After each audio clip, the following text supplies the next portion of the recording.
ପିଲାମାନେ ଆଜିର ଦିନରେ ପାଠ ପଢ଼ିବା ପାଇଁ ସବୁଠାରୁ ଗୁରୁତ୍ୱପୂର୍ଣ୍ଣ ଦୁଇଟି ଜିନିଷ କ'ଣ ବୋଲି ଯଦି ତୁମକୁ ପ୍ରଶ୍ନ କରାଯାଏ ତେବେ ତାର ଉତ୍ତର କ'ଣ ହେବ?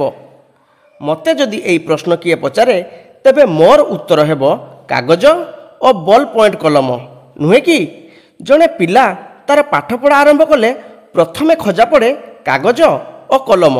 ଆଉ ଆଜିର ଦିନରେ କଲମ କହିଲେ ସମସ୍ତେ ବୁଝନ୍ତି ବଲ୍ ପଏଣ୍ଟ କଲମ, କାହିଁକି ନା ଝର କଲମ ଆଜିର ଦିନରେ ତାର ଅସ୍ତିତ୍ୱ ହରାଇଛି।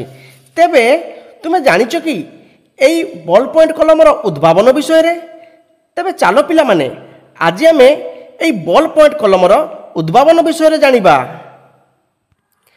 ଆମେରିକାର ଜଣେ ଚମଡ଼ା ବସ୍ତୁ ପ୍ରସ୍ତୁତକର୍ତ୍ତା ଜନ୍ ଲାଉଡ୍ 1888 ମସିହାରେ ଚମଡ଼ାରେ ଚିହ୍ନ ଦେବା ପାଇଁ ବଲ୍ ପଏଣ୍ଟ କଲମର ଉଦ୍ଭାବନ କରିଥିଲେ।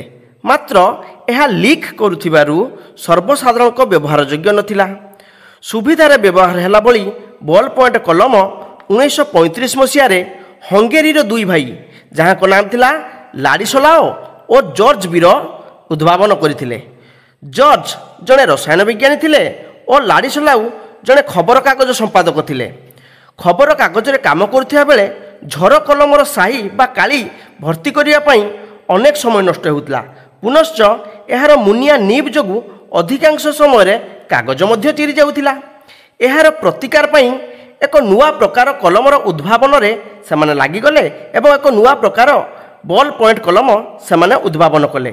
ଦୁଇ ଭାଇ ସମୁଦ୍ର କୂଳରେ ଛୁଟି କଟାଉଥିବା ବେଳେ ଆର୍ଜେଣ୍ଟିନାର ରାଷ୍ଟ୍ରପତି ଅଗଷ୍ଟିନ ଜୁଷ୍ଟୋଙ୍କ ସହ ଭେଟ ହେଲା। ସେମାନଙ୍କ ଉଦ୍ଭାବିତ କଲମରେ ଜୁଷ୍ଟ ମୁଗ୍ଧ ହୋଇ ଆର୍ଜେଣ୍ଟିନାରେ ଏକ କାରଖାନା ସ୍ଥାପନ ପାଇଁ ସେ ଦୁଇ ଭାଇଙ୍କୁ ପ୍ରସ୍ତାବ ଦେଲେ। ଭାତୃଦ୍ୱୟ ଏହାପରେ 1943 ମସିହାରେ ଆର୍ଜେଣ୍ଟିନାରେ ପ୍ରଥମ କରି ବଲ୍ ପଏଣ୍ଟ କଲମର କାରଖାନା ସ୍ଥାପନ କଲେ। ହଁ ପିଲାମାନେ, ଏହା ହିଁ ଥିଲା ବଲ୍ ପଏଣ୍ଟ କଲମର ଉଦ୍ଭାବନର କାହାଣୀ।